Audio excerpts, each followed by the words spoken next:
नाच नाच नाच छोरी नाच नहगे नाच नाच नाच नाच नाच छोरी नाच नहगे भगोरी उठा के टंगरी देखा के डीजे पे हमरा संगे नाच नहगे एगे नाच नगे आही डीजे पे छोरी तू नाच नहगे नाच नाच नाच नाच नाच छोरी नाच नहगे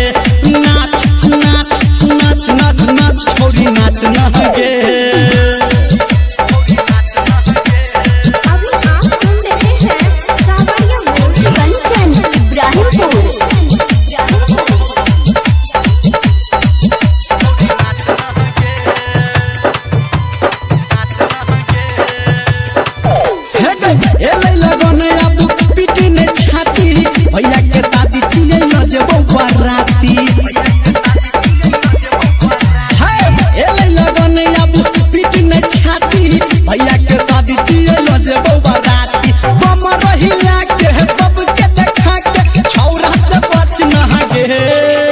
नाच नगे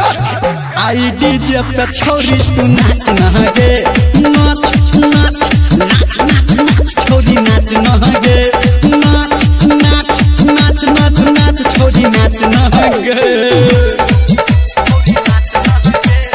मां गायत्री रिकॉर्डिंग स्टूडियो कंचन इब्राहिमपुर।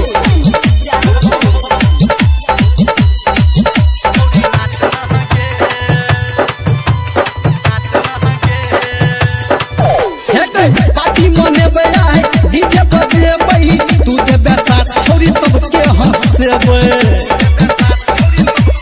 ये छोरी पार्टी मने बया है डीजे बजे बही तू दे बेसात छोरी सबके हंसेबे कहो घर में मुंदर निरमलिया गे आ बहने दे बहु नाच नहगे हेगे नाच नगे छोरी डीजे पे आइकन नाच नहगे नाच नाच नाच नाच नाच छोरी नाच नहगे नाच नाच नाच नाच नाच छोरी नाच नहगे।